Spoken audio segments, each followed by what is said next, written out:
जमाना चलता है। मैं दरिया हूँ, अपना हुनर जानता हूँ, जिधर से भी गुजरूंगा अपना रास्ता बना लूंगा। तो युवाओं में यही तो एक है, भले जेब खाली हो, जेब में गांधी हो या ना हो, दिल में एक आंधी होनी चाहिए।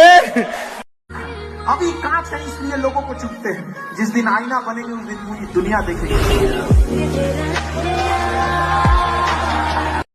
ये दुख, ये दर्द, ये सब तेरे अंदर है।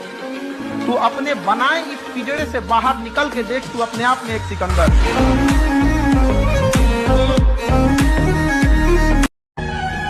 याद रखना, अगर अमीर नहीं बने तो माँ बाप दवाई की कमी से मर जाएंगे। कि अभी का जो दौर चल रहा है, सर्वाइवल ऑफ द फिटेस्ट नहीं, सर्वाइवल ऑफ द रिचेस्ट। इसलिए देर से बनो लेकिन जरूर कामयाब हो। वक्त के साथ लोग तुम्हारी खैरियत नहीं, हैसियत पूछेंगे। एजुकेशन याद रखिएगा, बहुत जरूरी चीज होता है एजुकेशन। हीरा लाख महंगा होता है, हमें पता है कि हीरा महंगा होता है। कांच से तो महंगा होता है हीरा, लेकिन जब हीरा लोग पहनते हैं तो उसी कांच में देखते हैं कि कैसा लग रहा है यहाँ पर। खुद महात्मा बुद्ध ने कहा था कि किसी योजना को किसी के बारे में तब तक मत बताओ जब तक तुम उसके सफलता तक न पहुंच जाओ। समझा?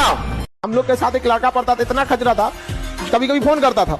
हम लोग के समय नोकिया वाला छोटका फोन होता था, वो में सांप वाला गेम होता था। बस को फोन करेगा, भोजपुरी में बतियाएगा, तो पूछे आराम से एकदम भोजपुरी में बोलेगा, बिहाने उठ के फिजिक्स की किताब ले लो।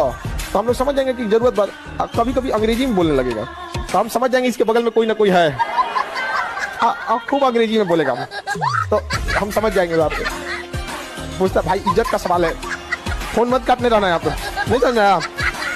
अंग्रेजी में बात करते रहो यहाँ पे। तो कैसे बोलता था? अंग्रेजी में बोलता था। हम लोग भी इधर से अंग्रेजी में बोल देते थे यहाँ पे, नहीं समझा? एक दिन हो गया दिक्कत। कैसे? वो अंग्रेजी में उधर से लेक्चर दे रहा था, किसी मैटर पे हैंड्स फ्री कर दिया। हम कहे बकलोल फिर चालू हो गई, ले बुझाता फिर बैठल बड़े कहीं ना। भोजपुरी में बोले के बाद बोल रहा कौन सी अंग्रेजी में बोलते रह जाए, यहाँ पे घरे में बैठल बनी हम। अखंड बेइज्जती हुआ उसका। कई लोग आरोप लगाते हैं कि अम्बेडकर साहब केवल दलितों को सोचते थे। अगर दलितों को सोचे रहते ना, केवल दलितों का सोचते रहते ना, तो वो भी जिन्ना की तरह इतना पावरफुल थे कि अलग बना ले सकते। वो भी देश प्रेमी थे। समझ में आया कि नहीं आ गया? उन्होंने देखा था अत्याचार को, इसलिए उन्होंने सहा इस चीज को यहाँ पर, और तब वो आरक्षण दिया। कई लोग विरोध करने वाले ना भगवानों को नहीं छोड़। जमीन के अंदर से कुछ भी अगर कीमती चीज निकला तो सरकारी। आपके घर से पेट्रोलियम निकला, सरकारी। आपके घर से सोना निकला, सरकार का। मतलब घर में अगर कोई भी बहुमूल्य चीज है तो सरकार का, और कोई भी चीज खतरनाक मिलेगा तो आपका। हथियार मिला, आपका। पत्नी आपकी। लाइफ में जितना डाउन टू अर्थ रहिए, जितना सिंपल रह सकते हैं रहिए, क्योंकि कांटों पे चलना अगर आपको आता है तो फूलों पे चलना किसी को सिखाने की जरूरत नहीं है, आराम से चल जाएंगे। सबकी सबसे पहली जो शिक्षक होती है वो माँ होती है, इसलिए माँ का शिक्षित रहना बहुत जरूरी है। अगर कोई शिक्षित माँ है तो वो कभी भी अपने बच्चे को शिक्षा से दूर नहीं करेगी।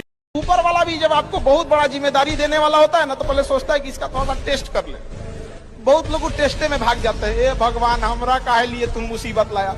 चीजों से घबराना नहीं चाहिए किसी को। जिसके जीवन में कठिनाई आ रही है, आप समझिए कि आप एक सही रास्ते पे जा रहे हैं, क्योंकि वही रास्ता सफलता का है। और अगर आपके जीवन में कठिनाई नहीं आ रही है, आप गलत रास्ते पे हैं, क्योंकि सफलता का रास्ता बहुत कठिन होता है। दुनिया की सबसे अच्छा अलार्म जो होता है वो माँ होती है। आप कहिएगा सुबह 7 बजे उठाने के लिए, वो आपको 6 बजे ही उठा देगी और कहेगी बेटा 8 बज गया। इस दुनिया में आपको सबसे बेहतरीन ढंग से जानती है कोई, तो आपकी माँ। वो और दुनिया से आपको 9 महीने पहले से जान रही होती है। अगर आपको कामयाबी चाहिए तो आप याद रखिए, कुछ प्राप्त करने से पहले आपको कुछ त्यागना पड़ेगा। रॉकेट को भी बहुत ऊंचाई तक जाना होता है ना, तो अपने साथ लगे बूस्टर को छोड़ देता है। चंद्रयान भी चांद पे पहुंचा था ना, अपना बूस्टर, जीएसएलवी, पीएसएलवी, लैंड, पूरा ऑर्बिटर सब छोड़ दिया था।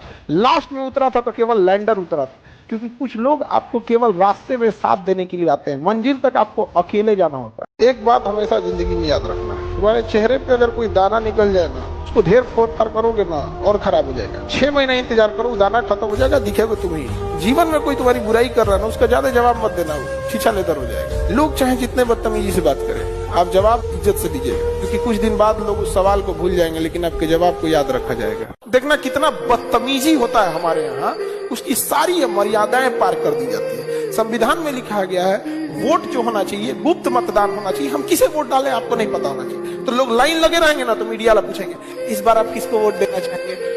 वो बेचारा गांव का इंसान उतना पढ़ा लिखा भले ना हो लेकिन सभ्य रहता है, इधर उधर इशारा करता है, हाँ हम विकास के नाम पे वोट देंगे, हम उनको देंगे जो देश की भलाई करे। उसे पता है 1 मिनट में वो नाम बता सकता है कि किसको वोट डालेंगे। लेकिन इन बदतमीजों को देखो, ये कहलाते हैं पढ़े लिखे, और लाइन में कोई लगा है उसको पूछता आप किसको वोट देना चाहेंगे। एक समय ऐसा आएगा ना कि जब आपके पास 6 आएगा लेकिन उसकी कोई जरूरत नहीं रहेगी, फिर उसमें आपको कम की जरूरत रहती है। कभी कभी ऐसा होता है ना लूडो में, क्या 2 आएगा तो हम पास हो जाएंगे, उससे ज्यादा आ जाता है। जिंदगी में भी एक दौर ऐसा आएगा ना जब इंसान के लिए पैसे वैसे की कोई महत्व नहीं रह जाएगी यहाँ पर, फिर इंसान सुकून शांति ढूंढने लगता है। प्रोक्रास्टिनेशन से बचिएगा, उसका उपाय बस यही है कि जब भी आप पढ़ने जाइएगा तो आपका मन अजीब सा होगा कि थोड़ा सा पानी पी लेते हैं, थोड़ा बेड और ठीक से कर देते हैं तब पढ़ते हैं, एक काम करते हैं थोड़ा सा चाय पी लेते हैं तब आते हैं, कपड़ा धुल लेते हैं तब पढ़ते हैं। ये पहला लक्षण है। इसका एक ही उपाय है, जो मन कहे उसका उलाट के करो। समझ में आ गया कि नहीं? तुरंत बैठ जाओ, क्योंकि ये महज 7-8 सेकंड में आपके दिमाग पे हावी हो जाएगा। और जैसे हावी हो जाएगा आपको तुरंत निकल जाएंगे, थोड़ा सा चाय पी के आते हैं, चाय पियेंगे तो थोड़ा टहल के आते हैं, थोड़ा सा गंगा घाट देख लेते हैं, ये करते, फिर आपका बर्बाद हो जाएगा टाइम। इसलिए बेटर है कि जैसे आपको लगे कि नहीं हमको पढ़ना है, और दिमाग से कहिए हाँ हमको पता है, तुम कहेगा कि चाय पीने चल, कहेगा कि थोड़ा सा लेट के दीवार की ओर घूम जाते हैं, थोड़ा सोच लेते हैं जब मेरी नौकरी होगी ना, ये बड़ा खराब बीमारी है जी। और आप लोग को लग रहा है केवल आप बर्बाद है, ये संख्या आपसे डबल लड़कियों। हमसे लोग कहते हैं कि मुखर्जी नगर वो जगह है जहां बहुत लोग सफल होते हैं, लेकिन यह हकीकत यह है कि वो जगह है जहां से बहुत सारी बददुआएं निकलती हैं, जहां लाखों लड़के बर्बाद होके गए केवल उस लिए कि कुछ लोगों की जेब भर सके, किसी की झोलियां भर सके। लेकिन हम ऐसी झोलियों का भर के ऐसे पैसे का क्या करेंगे जो किसी के सपनों को कुचल के आगे गया हो। तो इस चीज को बदलना है।